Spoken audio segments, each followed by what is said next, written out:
Una, buksan lang natin yung DSCM natin. So, ilagay lang natin yung password natin. Make sure lang na meron pang available balance yung DSCM natin para makapag-load tayo sa ating, gusto magpa-load sa ating Wi-Fi modem. So, ito lang yung gagawin natin. Pupunta lang tayo sa promo for customers. Drag lang tayo. Going to your left. Level up YouTube, level up gaming, data sachet, data booster, long expiry. Dito tayo sa dito home.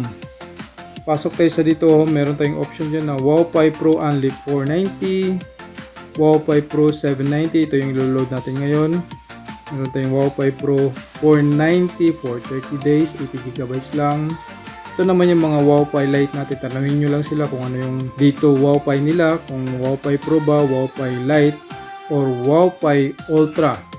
So, Wi-Fi Lite, ito lang yun. Meron ding 80GB for 30 days. Wi-Fi Ultra, 100GB. Wi-Fi Ultra 690 for 15 days. Wi-Fi Ultra 1090 unlimited data. Ito po yung sa mga Ultra na yung 500 Mbps. Pero tayo sa Wi-Fi Pro, ito lang gagamitin natin ngayon, yung Wi-Fi Pro 790 unlimited high-speed data. Lagay lang natin ng number natin, kung ano yung number ng modem natin. Yan, double check nyo lang yung number na gagamitin ninyo. Tapos done. Okay na yan. Check natin yung Wi-Fi. Ang kagandahan dito sa DSM tayo gagamit, mas nakatipid tayo kasi 790 yung load niya. Meron tayong discounted amount for payment.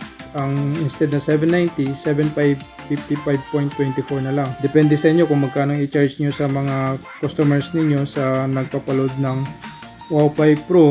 Dito meron ka na kagad na kita kasi ang babayaran mo lang is 755.24.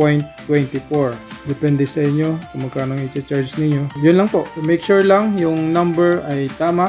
So, double check natin. Double check natin sa customers natin kung tama bago tayo mag-buy ng promo na ito para masigurado yung load natin. So, kung sigurado na, i-buy promo na natin. Buy promo, proceed. So, yan po. Success. You have successful loaded Wi-Fi Pro 790. Na-load na natin, completed na. So, done. So, pwede nyo nang gamitin ang inyong Wi-Fi Pro dito products.